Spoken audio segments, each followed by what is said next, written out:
propuesta de quitar el plazo de vencimiento para los delitos de corrupción. Ambos funcionarios comparecieron a la Comisión de Legislación y Puntos Constitucionales que estudia esta reforma al artículo 32 del Código Procesal Penal. Vea.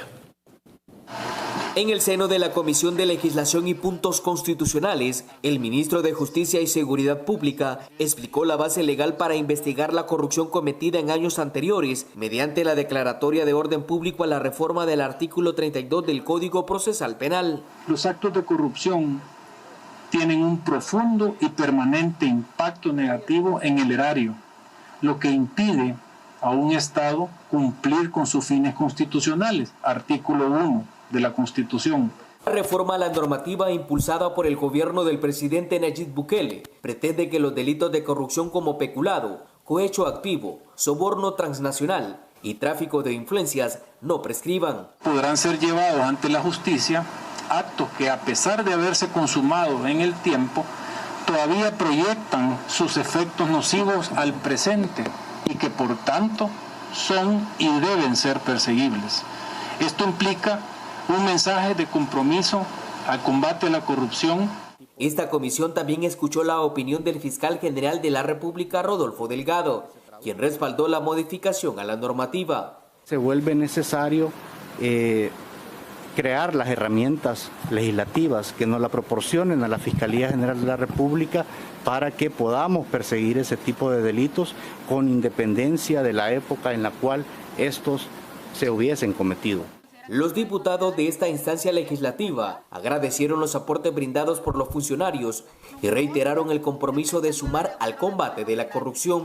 La nueva Asamblea Legislativa acompañará sin duda alguna a efectos de brindar esas herramientas que le puedan servir a ustedes como al fiscal de la República, a efecto de que ya no se sigan vulnerando los derechos de cada uno de los salvadoreños. Esta reforma va a ser histórica en nuestro país, porque el precedente que vamos a dejar es justamente eso, combatir la corrupción, venga de donde venga, llegando hasta las últimas consecuencias. La reforma al Código Procesal Penal en estudio permitirá que sean abiertos procesos judiciales en casos emblemáticos de corrupción, como la entrega de sobresueldos, desvío de fondos públicos a ONG ficticias, entre otras prácticas de corrupción. Mediante la reforma al Código Procesal Penal impulsada por el gobierno del presidente Nayib Bukele, se busca poner fin a la impunidad en los delitos de corrupción, esos que tanto afectaron el desarrollo del pueblo salvadoreño. Edgar Jurado, Noticiero El Salvador. Interesante, esto es también para que también podamos tener un poco de contexto. Javier, desde una óptica, digamos, legal, ¿cómo ve usted estas reformas al Código Procesal Penal para evitar que precisamente prescriban los delitos de corrupción? Bueno, en primer lugar, esta es una reacción a todo lo sucedido en los 30 años anteriores. Todas las investigaciones que está realizando las comisiones especiales de investigación, valga la redundancia, básicamente teníamos 1.300 millones de dólares sumando al presidente Saca, sumando al presidente Funes y sumando al presidente Salvador Sánchez Serén, más con el tema de las ONG de fachada, llegaban a los 1.300 millones de dólares que habían sustraído una serie de funcionarios de los gobiernos de Arena y del FMLN. Hoy se están sumando más, se suma hoy el caso del ex vicepresidente de la República, el licenciado Quintanilla Smith, que ya declaró, ya confesó, llamémosle en el concepto material en la Asamblea Legislativa, no solamente los 248.000 dólares que gastó en remodelar la residencia en el año 2000, 248.000 dólares que le entraban a sus cuentas personales, sino además los denominados sobresueldos. Eso fuera de lo que posiblemente recibió el presidente que en ese momento fungía con el licenciado Quintanilla Smith. También hay que sumar el caso del presidente Cristiani, que también aceptó una serie de cheques, y si a eso hacemos un promedio, entonces vamos a llegar posiblemente a los 1.700, 1.750 millones de dólares.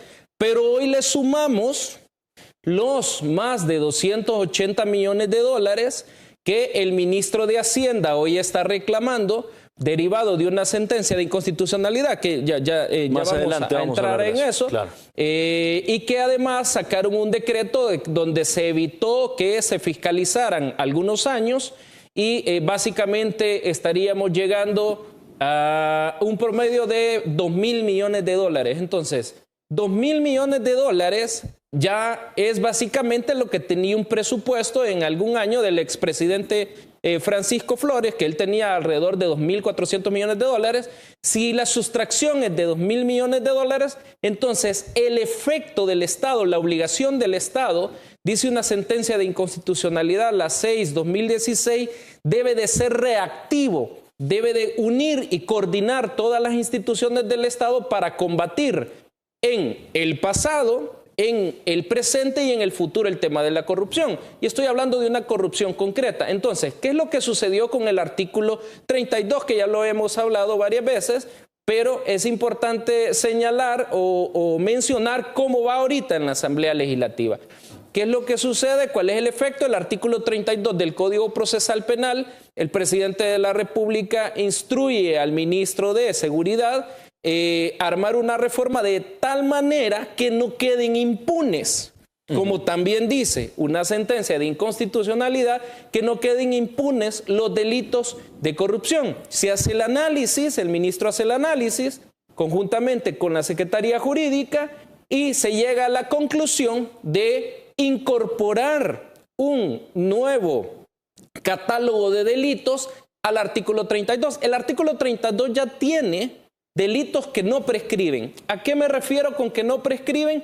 Con que la acción que debe de realizar el fiscal general en turno no vence por el simple hecho de pasar el tiempo. Entonces, están los delitos de tortura, los delitos de lesa humanidad, y hay algún otro catálogo de delitos. De ahí se incorpora entonces, Armando, el pueblo salvadoreño, dos categorías de delitos. Los delitos de corrupción, esto es cohecho propio, cohecho impropio, enriquecimiento ilícito, peculado, y cada uno tiene sus conductas, pero también se incluye aquellos delitos de los corruptores, aquellos delitos de aquellos particulares. Voy a decir, por ejemplo, alguien que tiene dinero de las arcas del Estado y entra dinero a sus cuentas personales y paga la remodelación de una casa.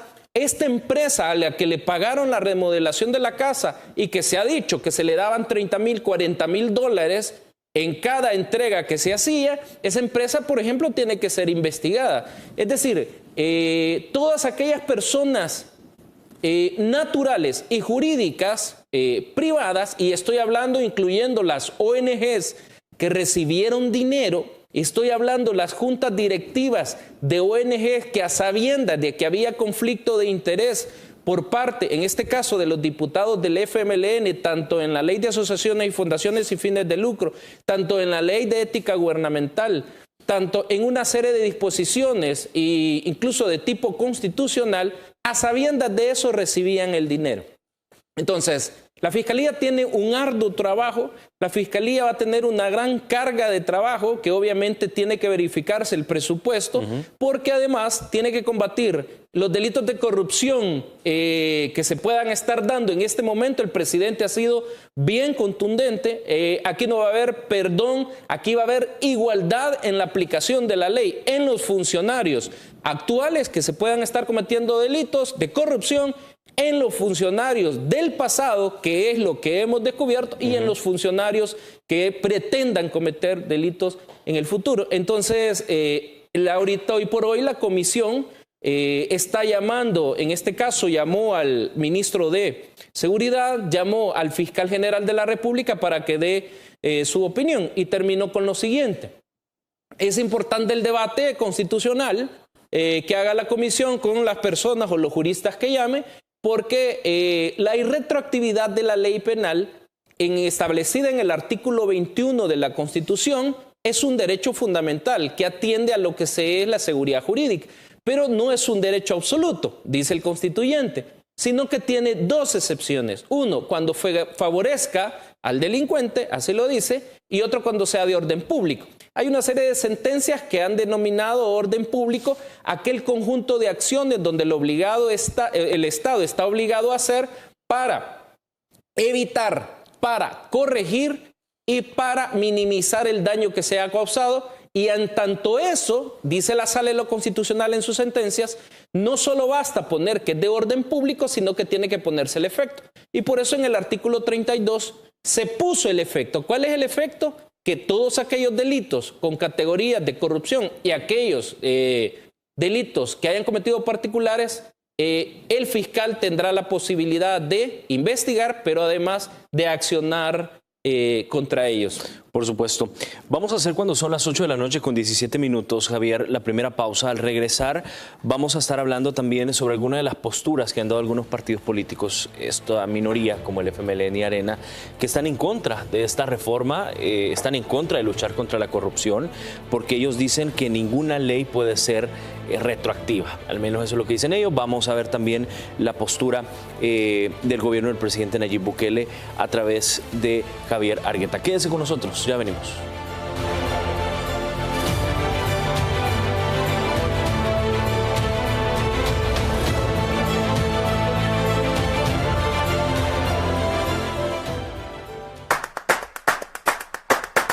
Vive con nosotros el día a día junto a los guerreros de playa, directamente desde Moscú.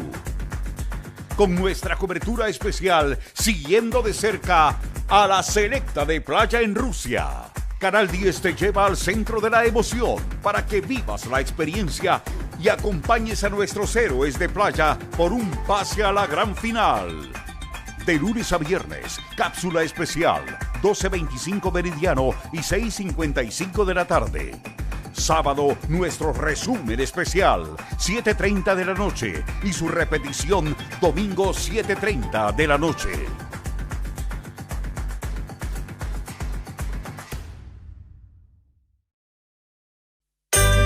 La leche materna es el mejor alimento para tu bebé. Le da los nutrientes y las defensas necesarias para toda su vida. Por eso, no dejes de amamantarlo si sospechas o confirmas que tienes COVID-19. Protégelo con las siguientes medidas.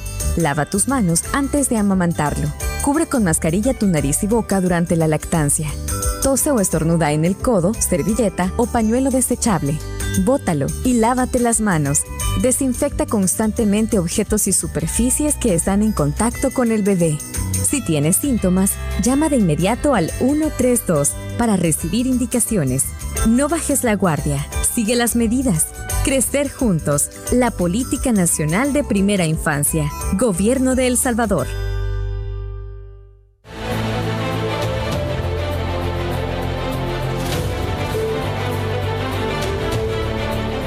Gracias por continuar con nosotros. Esta noche conversando con Javier Argueta, asesor jurídico de la Presidencia. Estamos hablando sobre esta noticia que hoy la Comisión de Legislación inició, las consultas para reformar el Código Procesal Penal y evitar que prescriban todos los delitos relativos a la corrupción. Me llama mucho la atención, Javier, algunas declaraciones de estos grupos mínimos como el FMLN y Arena, que ellos están en contra de esta corrupción, de esta reforma para combatir la corrupción, porque dicen ellos que ninguna ley puede ser retroactiva, pero me imagino yo que ellos lo están viendo desde un ámbito no integral.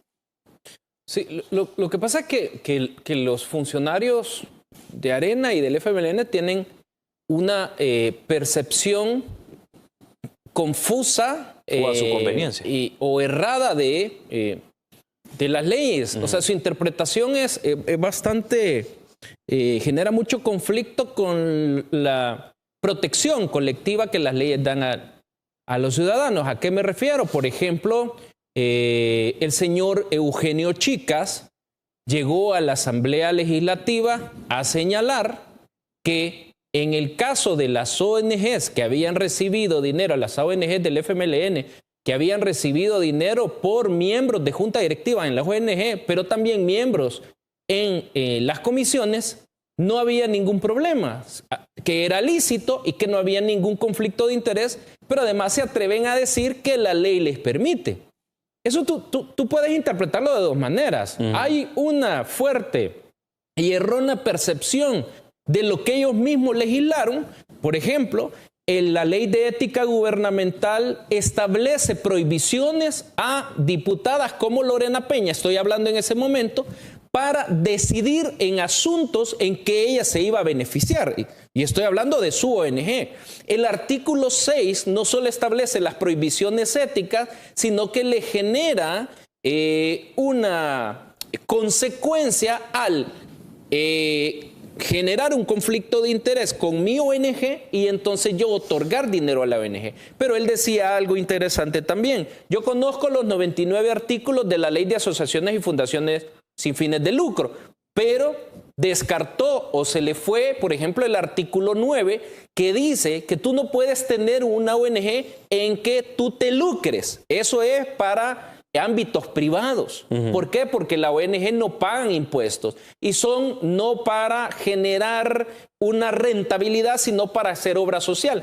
Cuán mayor razón, dice el artículo, cuando se le genera un dinero público, entonces, que eso ya cae en otras prohibiciones. Entonces llegan a decir que es legal, pero el mismo discurso tiene la gente del FMLN con la gente de Arena. Esto fue legal, esto es lícito, me respalda la ley. Algunos se han atrevido a decir me respalda la Constitución, y a partir de esos análisis confusos, errados, no sé cómo decirlo, que hacen, entonces hoy están señalando el tema de que el principio de retroactividad que establece el artículo 21 de la Constitución no le permite a la Asamblea Legislativa que apruebe esta reforma. Y explico en 2 minutos esto.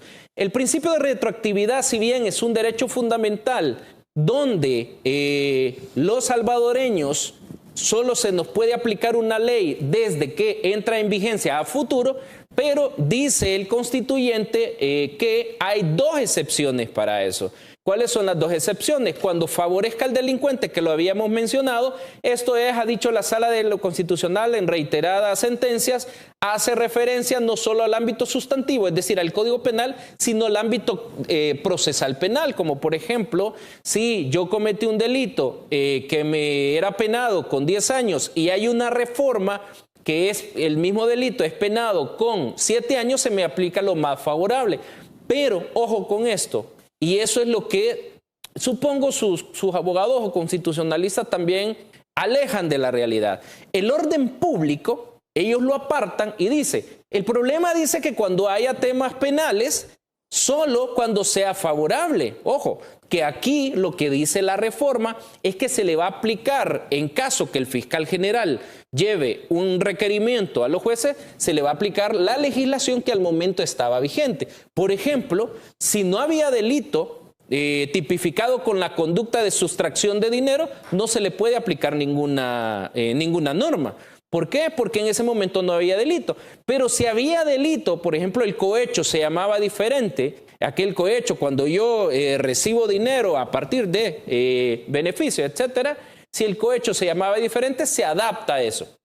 Ahora, el orden público, ha dicho la Sala de lo Constitucional, y es lo que se ha analizado y se ha aplicado aquí, el orden público defiende el colectivo, defiende los derechos o los intereses colectivos de la población para rescatar, para evitar y para, de alguna manera, reparar, dicen las sentencias, el daño causado a la población. ¿Dónde está esto? Ellos están pensando solo en las personas. Ellos están pensando solo en el presidente Cristiani. No, al presidente Cristiani, estoy hablando si llegara a ser procesado, al ex vicepresidente de la República, el licenciado Quintanilla Smith, solo puede ser retroactivo siempre y cuando le favorezca la ley. Eso están diciendo. Lo que no te están diciendo es que la misma jurisprudencia de interpretación de la Sala de lo Constitucional establece que el orden público se aplica cuando se defiende un interés colectivo.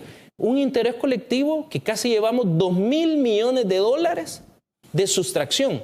Un interés colectivo donde hubo un daño masivo a derechos fundamentales por falta de salud. Un interés colectivo donde no había seguridad. Y no estoy hablando de las negociaciones que hoy andan diciendo ellos, pero de las negociaciones y descaro que tuvieron de darle a las pandillas. Estoy hablando, por ejemplo, de la falta de armas que tenía la policía, la falta de uniformes que tenía la policía, la falta de vehículos que tenía la policía y una serie de cosas que, por ejemplo, en el año 2014 se presenta una demanda de amparo por una persona donde le dice, sale lo constitucional, protéjame, porque me acaban de sacar de mi casa en San Salvador. Se va para Usulután y llegan las pandillas a sacarla y le matan a un hijo. Y la Sala de lo Constitucional ordena al ministro de Seguridad Pública, ordena a la Corte Suprema de Justicia, ordena a la policía que haga algo. Y no pasa nada. Entonces, hay un daño colectivo, por supuesto. Hay una defensa constitucional de orden público de lo mínimo a lo máximo. Y eso es lo que no te están diciendo. Claro, están protegiendo intereses. No sé si es malo o bueno. Por supuesto, proteger intereses... en el caso de ellos, deben de, si eso tienen la instrucción. O se están protegiendo ellos mismos. Sin duda, se están protegiendo ellos mismos. Acuérdate que tienes tienes un presidente de la República, en el caso del presidente Cristiani, tienes un ex vicepresidente, en el caso del licenciado Quetanía Smith, tienes un presidente que ya fue procesado y ya fue condenado, tienes una vicepresidenta cuestionada, tienes un presidente que prófugo de la justicia, el presidente Mauricio Funes, da dolor decirle así, ¿verdad? Claro. Ni por referencia. Tienes un presidente Salvador Sánchez Serén que ya está protegido con su familia, pero es prófugo de la justicia. Que de hecho Entonces, hoy nacionalizaron a más parientes de Sánchez Serén, por cierto. Sí, sale la noticia. Es una cosa desbordante. Entonces, ¿qué es lo menos que puede hacer la Asamblea Legislativa? ¿Qué es lo menos que puede hacer el Ejecutivo de parte del pueblo salvadoreño, de parte del mandato? Perseguirlos. ¿Es una persecución política? No, porque hay elementos, hay hechos, hay circunstancias, hay pruebas del cometimiento de posibles ilícitos que el fiscal general. Entonces, la interpretación que hacen de la Constitución, por supuesto, es apegada a darle un blindaje a la corrupción y obviamente la ENA ni el FMLN nunca quisieron aprobar el tema de imprescriptibilidad de delitos. Por supuesto.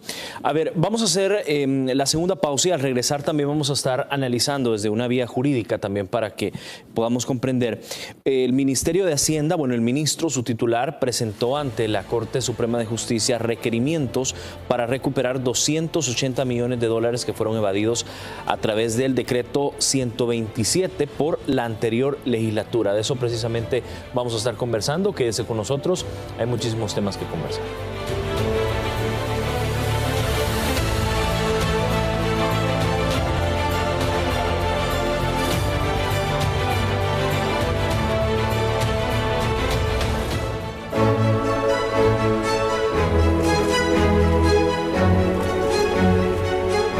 Saca tu bandera y lúcela como símbolo de esperanza por un año nuevo lleno de alegría, optimismo y sueños por cumplir.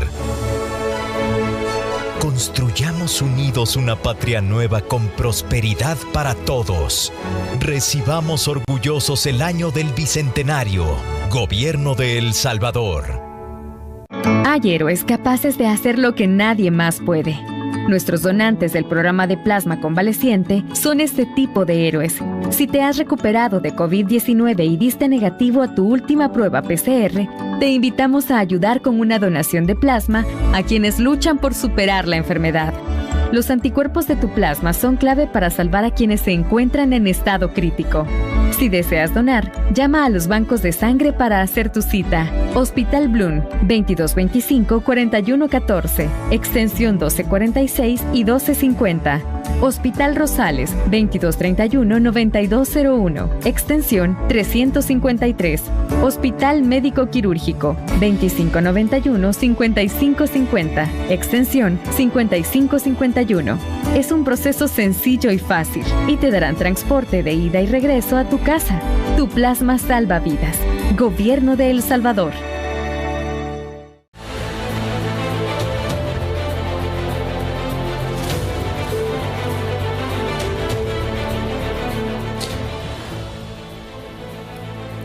Gracias por continuar con nosotros acá en el espacio de la entrevista. Esta noche conversando con Javier Argueta, asesor jurídico de la presidencia. Javier, hay otros temas también que quiero discutir con usted y sobre todo por lo polémico e indignante que puede parecer y que es, no es que puede, sino que es indignante. Vimos al ministro de Hacienda presentar ante la Corte Suprema de Justicia requerimientos para recuperar, escuche bien pueblo salvadoreño, 280 millones de dólares que fueron evadidos vía decreto, este famoso decreto 127 en la anterior legislatura. Quizás para que el pueblo salvadoreño también pueda ir en sintonía. Este decreto 127, ¿qué permitía? Sí, ahorita te explico.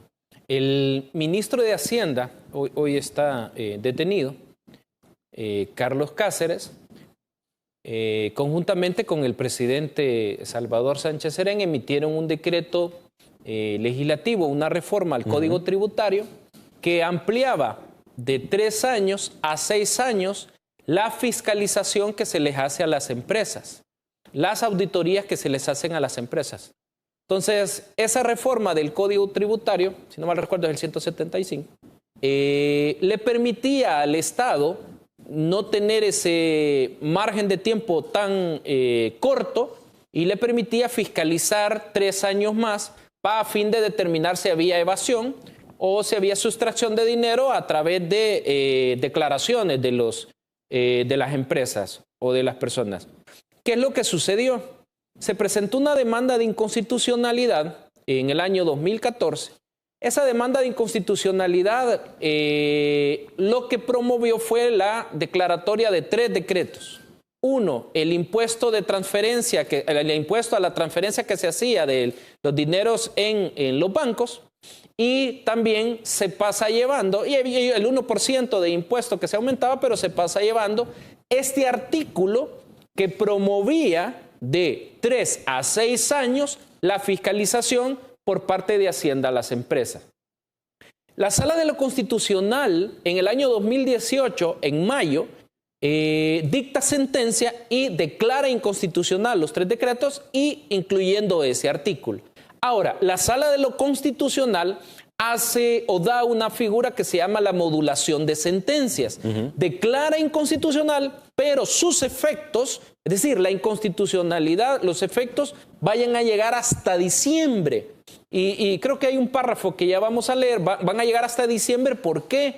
Para que las arcas del Estado no se vean disminuidas, las arcas del Estado no se vean golpeadas y a fin de que atiendan los intereses sociales, dice la sentencia. Eso quiere decir que el efecto de la sentencia iba a ser de declarar inconstitucional, si bien la dictan en mayo 2018, iba a ser hasta diciembre. Ahí estamos viendo el párrafo, por cierto. Esto es muy importante lo que estoy señalando y quiere decir que hasta diciembre podía el Ministerio de Hacienda fiscalizar. Y te leo ahorita. No obstante, a fin de evitar la posible situación de insolvencia en el presupuesto de ejecución que a su vez pueda afectar la consecución de políticas públicas y la protección de derechos fundamentales de naturaleza social, esto es, Armando, salud, esto es educación, esto es, además de los derechos sociales, todos los derechos fundamentales como seguridad, etcétera, que pudiera derivarse de la invalidación contemplada en los decretos declarados inconstitucionales, los que te hacía referencia, difiérense los efectos de esta decisión hasta el 31 de diciembre del año en curso, término durante el cual seguirá aplicándose los decretos legislativos. Esto es importante. La sala dijo término durante el cual se seguirán aplicando. Esto, en otras palabras, es Ministerio de Hacienda. Usted va a poder fiscalizar hasta diciembre 2018. ¿Qué hace la Asamblea Legislativa? La Asamblea Legislativa, en mayo o junio, emite el decreto que tú has mencionado. El 127. El 127. Y ese decreto lo que hace son 2 cosas. Uno, exonera de responsabilidad al ministro de Hacienda, pero a la vez los diputados de Arena y con iniciativa del diputado Rodolfo Parque, el exdiputado Rodolfo Parque, lo que le ordenan al ministro es ya no fiscalizar a las empresas que ya tenían un avance el Ministerio de Hacienda, ya había una posible determinación de impuestos, ya había encontrado pruebas de evasión y ahí es donde se pierden los 200 80 millones de dólares que ha hecho el ministro de Hacienda ahorita, que hay otras acciones que hay que hacer también y hay que analizarlas. El ministro de Hacienda lo que ha hecho es presentarse a la Sala de lo Constitucional. Él ha propuesto una figura del amicus curiae, esto es el amigo de la Corte, para decirle a la Corte, mire, permítame que se renueve ese plazo para yo poder terminarlo. Hay otra figura también que él puede ser parte, de hecho él era parte o puede ser un tercero afectado en la defensa del interés colectivo, y ahí la sala tiene que pronunciarse. ¿Cómo tiene que pronunciarse la Sala de lo Constitucional? Primero tiene que darle audiencia al ministro para que el ministro explique cuáles son los efectos, pero que hay otro tema muy importante, el orden público. ¿Te recuerdas que te decía que la Sala de lo Constitucional en diferentes sentencias ha dicho que el orden público es una excepción del principio de irretroactividad y se retrotrae al pasado a fin de resguardar bienes y derechos de las personas? Aquí es lo mismo. Aquí hubo un daño, hubo gente que evadió, llamémosle así, y hubo agentes particulares que extrajeron este dinero a partir de que en julio, agosto, septiembre, ya los iban a fiscalizar o estaban siendo fiscalizados.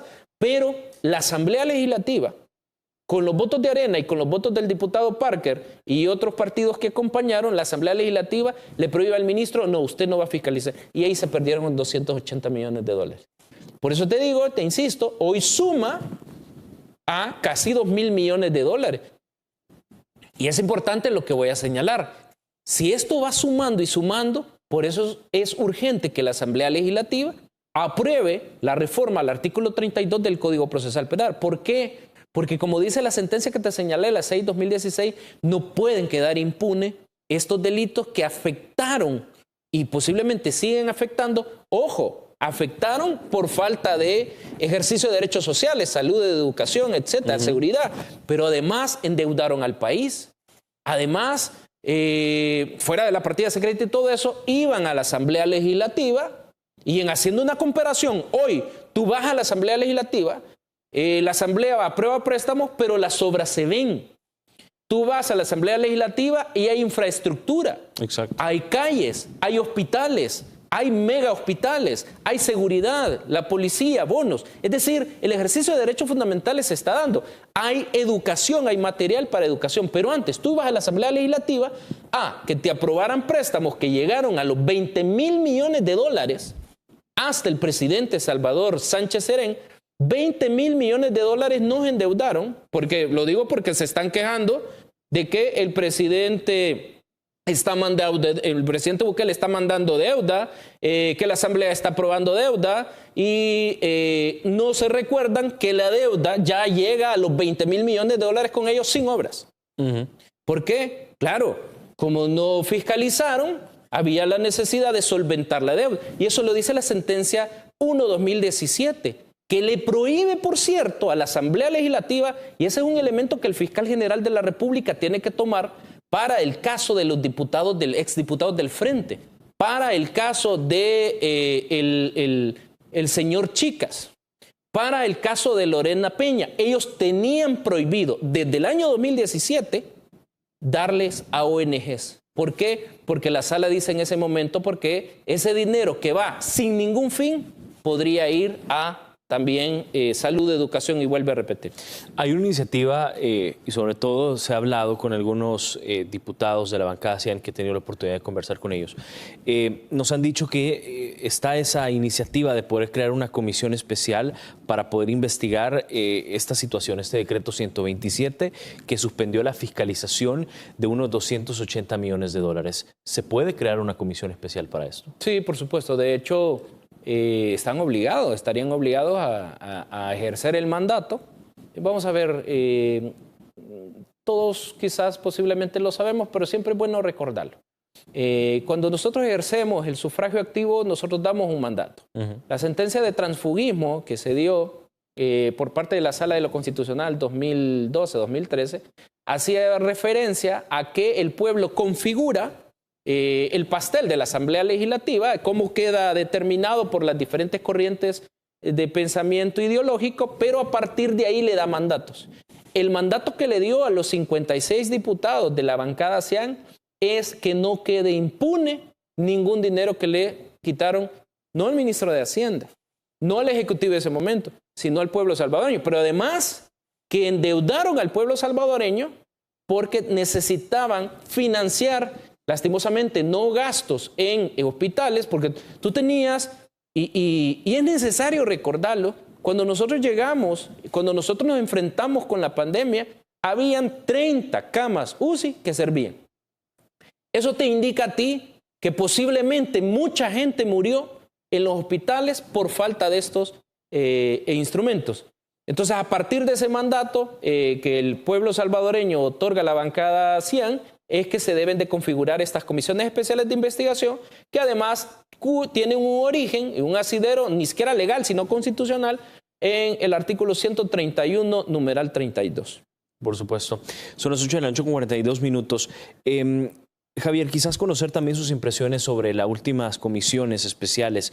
Hemos visto comisiones donde se han citado, por supuesto, a personajes, exfuncionarios, donde han ido a declarar. Hemos visto, por ejemplo, un Luis Mario Rodríguez que ha llegado a la comisión de sobresueldos a decir que todo estaba en la legalidad. Hemos visto también a otros exfuncionarios quienes también insisten en que todo esto se dio en el marco legal. Incluso recuerdo yo que todavía uno de los exfuncionarios, el exdirector de la Policía Nacional Civil y actual diputado de la Asamblea Legislativa por el Partido Arenas, Rodrigo Ávila, decía es que no se llaman sobresueldos, sino que decía otra palabra, se llamaban estipendios. Estipendios, sí.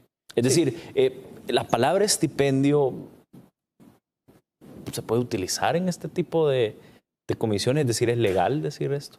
Vamos a ver, yo creo que aquí hay dos cosas importantes. Uno, primero la comisión tiene la potestad de hacer investigaciones, de hecho lo ha estado haciendo a partir de tener declaraciones de probidad. Alguien cuestionaba en la comisión que por qué se tenía una declaración de probidad. Ellos tienen esa facultad de hacer todas las investigaciones, de obtener todos los documentos y obtener todas las informaciones a través de entrevistas.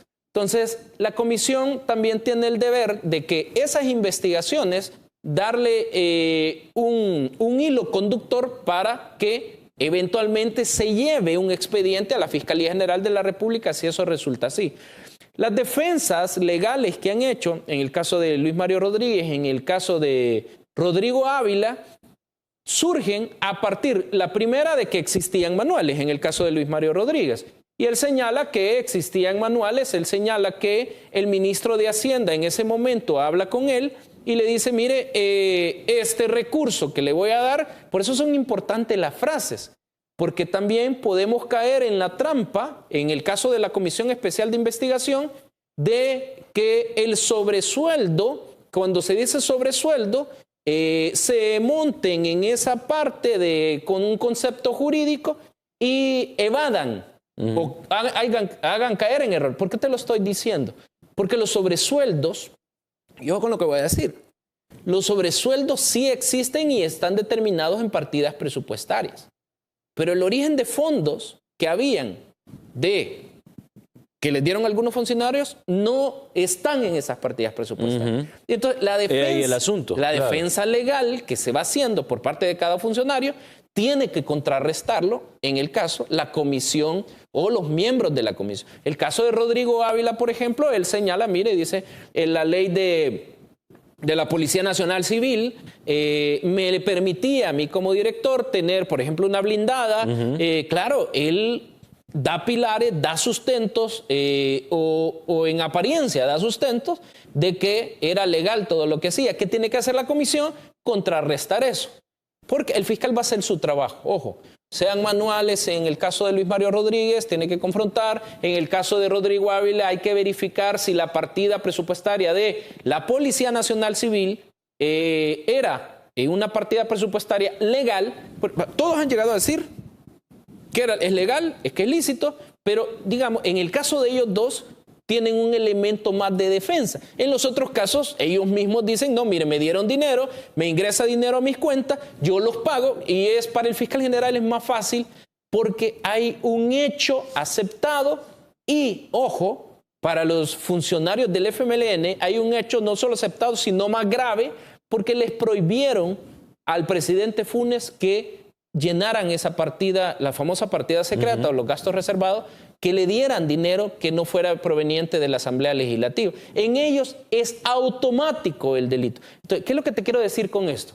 La Comisión de Sobresueldos, si bien está haciendo bien su trabajo, pero yo siempre he señalado que debe de ser firme, contundente y aplastante jurídicamente. ¿Qué significa eso?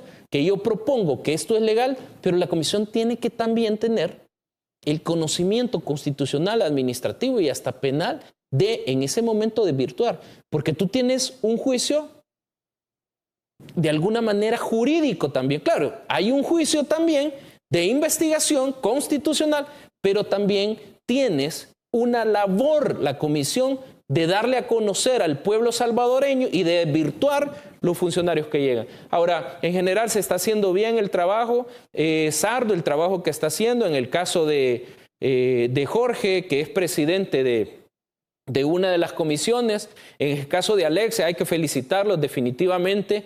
Han pasado horas y horas y horas en unas investigaciones, no ha sido fácil, pero también yo creería que ya están listos para el caso de algunos funcionarios que ya pasaron, el caso del presidente Cristiani y el caso del el vicepresidente Quintanilla Smith, ya para mandar a la Fiscalía y que la Fiscalía sea firme y contundente y a partir de esos elementos hagan los requerimientos correspondientes. Por supuesto. Vamos a hacer la última pausa, Javier, y al regresar también vamos a estar conversando más de estas comisiones especiales desde un enfoque de qué sucede, por ejemplo, si después de primero, segundo y tercer llamado de estas comisiones especiales no atienden a estos llamamientos, estas personas a quienes han sido citadas. ¿Qué ocurre? ¿Qué proceso sigue? Quizás para que también el pueblo salvadoreño vaya también en esa misma línea. Le pregunto esto, Javier, porque hemos visto que se ha pedido a Margarita Escobar, no ha llegado. Se ha solicitado también a Darling Mesa y no ha llegado. Le dejo ahí la pregunta y al regresar la vamos a responder. Quédese con nosotros, ya venimos.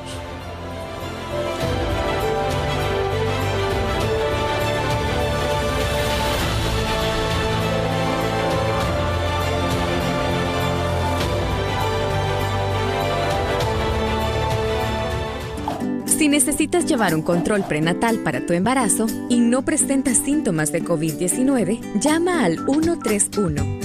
Si tienes una hija o hijo menor de 5 años que necesita atención médica y no presenta síntomas de COVID-19, llama al 131, el nuevo número de atención médica especializada del Gobierno de El Salvador, para que no salgas de casa y evitemos contagios.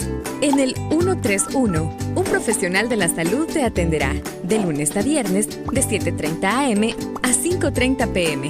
131. Tú llamas, nosotros te atendemos. Gobierno de El Salvador, con el apoyo de la Embajada de Canadá y UNSPA. Por años, han jugado con las palabras a su conveniencia. Contaron la historia que quisieron que creyéramos. Hay palabras que no podemos permitir que se sigan manipulando. Diario El Salvador, el periódico de mayor circulación en nuestro país. Hacelo por vos. Hacelo por mí. Hacelo por todos. Tapa ese recipiente donde almacenas agua. Botá el agua estancada en guacales, llantas y estopas de coco. Cambia el agua de los bebederos de animales y de floreros cada 3 días. Eliminemos juntos al mosquito del dengue, zika y chikungunya. Ministerio de Salud. Gobierno de El Salvador.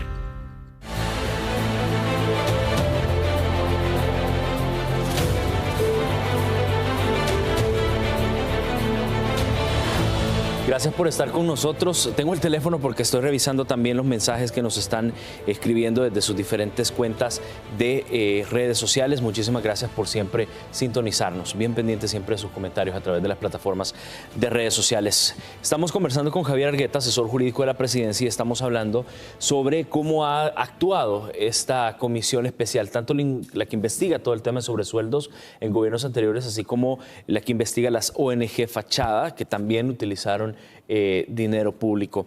Hemos visto algunos personajes también, como Darling Mesa, ex ministra de Educación en el gobierno de Elías Antonio Saca. Hemos visto también a Germán Rosa Chávez, ex ministro de Medio Ambiente, Lina Paul, ex viceministra de Medio Ambiente también, vinculados con el tema de los sobresueldos, obviamente, uno en un caso procesal y otro también desde esta comisión especial que investiga el tema de sobresueldos. ¿Qué ocurre? ¿En qué momento puede la policía actuar de oficio cuando no se acuden a estos citatorios? Es decir, ¿cómo es el proceso? Bueno, una de las facultades de las comisiones especiales de investigación que le otorga el mismo Código Procesal Penal es mandar a traer por lo que se denomina el apremio. Hubo una gran discusión por parte de por un juez, si tú te recuerdas, cuando intentaron procesar al ministro de Seguridad, al director de la policía hoy, porque ellos hicieron una serie de comisiones que no tenían sentido alguna, sentido jurídico, claro. Me refiero. De hecho, ni sabían, pareciese que ni sabían qué preguntar, pero querían tener a un ministro de Salud en ese momento, si tú te recuerdas, en medio de una pandemia, querían tener al ministro de Salud ahí, los funcionarios, algunos acudían, otros mandaban cartas disculpándose, y aún así le emitieron una orden al director de la policía, a Riaza Chicas, para que los capturara. Ahora, en este caso específico, pareciese que la comisión ya tiene que dar el aval o analizar si use el apremio o el apercibimiento. Hay una serie de conceptos ahí que utilizan los penalistas. El apercibimiento para que puedan llegar a la comisión.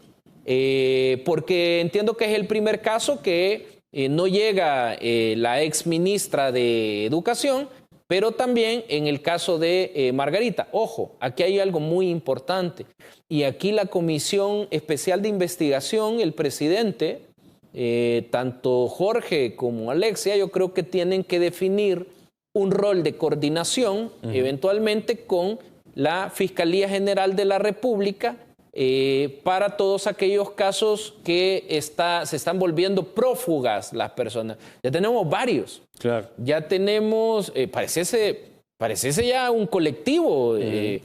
Tenemos al presidente Serén con toda su familia. Tenemos al doctor Norman Quijano, que se fue mucho antes, y así sucesivamente vamos a tener. Entonces, yo lo que creo es que la Fiscalía General de la República, a partir de los elementos que ya existen, eso lo tiene que analizar obviamente el titular correspondiente, debe de utilizarse lo que es la figura de la noticia crímenes. Y a partir de la noticia crímenes, no dejar que la comisión especial termine en algunos casos especiales y verificar si se analiza ya medidas para que las personas no abandonen el país. Le pregunto esto porque en el caso de Margarita Escobar, de la diputada del Partido Arena, no asistió a la comisión a pesar del llamado. Informó a los diputados que había presentado permiso para ausentarse sus funciones en este órgano de Estado sin goce de sueldo. En un primer momento recuerdo yo que la diputada Escobar solicitó permiso por afectaciones a su salud tras contagiarse del COVID. Sin embargo, este periodo de incapacidad finalizó, pero posteriormente ya volvió a solicitar otro permiso personal. Este permiso solo los autoriza para no asistir a sus funciones como diputados, más no así a un citatorio de la comisión, por lo tanto deberá asistir a la hora notificada, informaba en ese momento el diputado Jorge Castro. Es decir, no hay motivo alguno ya en estos momentos para no poder asistir. Sí, si no tiene justificación que no le genere el famoso justo impedimento que se habla, sí la comisión tiene que tomar las acciones correspondientes, porque en el caso de Margarita hay que recordar que ella en alguna entrevista señaló que sí había recibido el denominado sobresueldo. Claro. Dijo que era por su capacidad.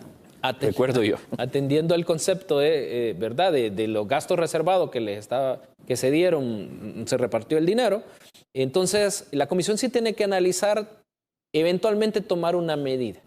No solo con ella, sino con todos aquellos funcionarios que empiecen a desaparecer, que ya empezaron a desaparecer.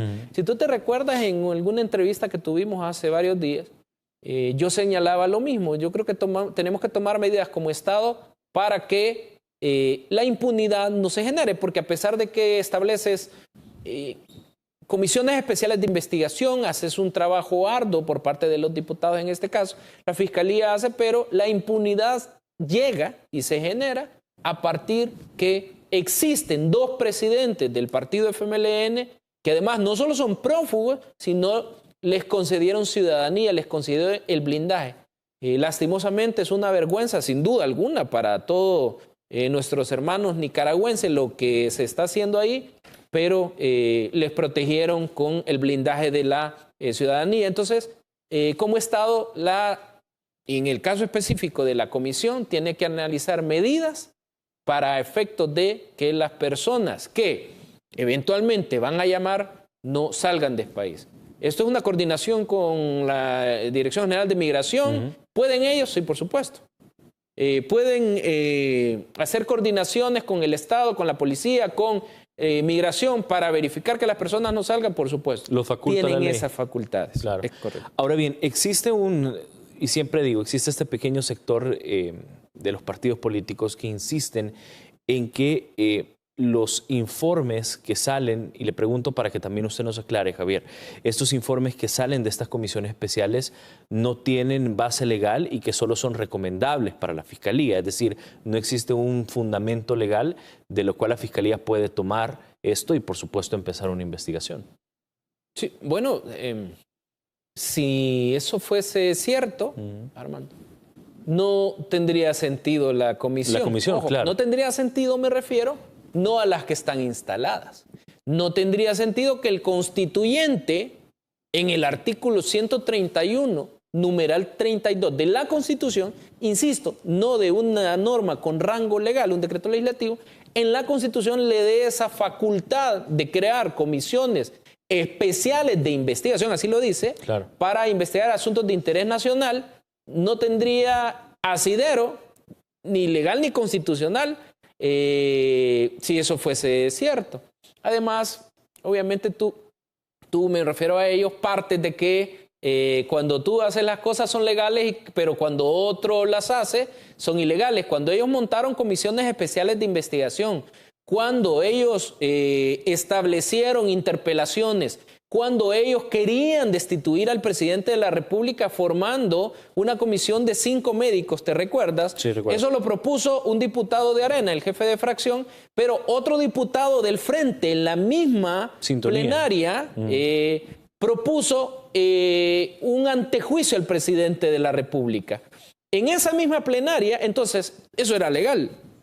Por eso te digo que las interpretaciones oscuras, y lo digo con todo el respeto, las lecturas erróneas de las disposiciones constitucionales o las lecturas confusas que puedan tener no pueden depender del tiempo o de mi facultad. Es decir, yo soy diputado y yo voy a fiscalizar a través de una comisión especial de investigación, una interpelación, un antejuicio al gobierno del presidente Bukele. Aquí es legal y aquí es constitucional, pero cuando ya les llegó el momento a ellos, con elementos factibles, existentes, cuando te digo existentes, no creados, sino con pruebas, y se monta la comisión, es ilegal. Algo pasa. Obviamente lo que pasa son los intereses y la defensa a personas que son de su partido político, personas con idearios, no es malo que los defiendan. Lo malo que sí les va a traer consecuencias es que el pueblo salvadoreño, posiblemente uniéndonos con nuestros hermanos en el exterior, ya de una vez por todas pueden quedar eliminados como actores políticos. Por supuesto, tienen que asesorarlos más todavía, tienen que leer los abogados de ellos. Sin duda. Listo, muchísimas gracias, Javier. Siempre es un placer poder conversar con usted. Muchas gracias, Armando, y buenas noches a todo el pueblo salvadoreño y siempre invitarlos a vacunarse. Listo. Tenemos la posibilidad. Exacto, hay un megacentro de vacunación y por supuesto hay una estrategia de vacunación sólida que respalda, por supuesto, todas las decisiones que ustedes tomen, así que la invitación está para que se vacunen. Muchísimas gracias por su sintonía, nos vemos y escuchamos siempre mañana, cuando sea miércoles 25 de agosto de 2021, al filo de las 8 de la noche. Buenas noches y descansen.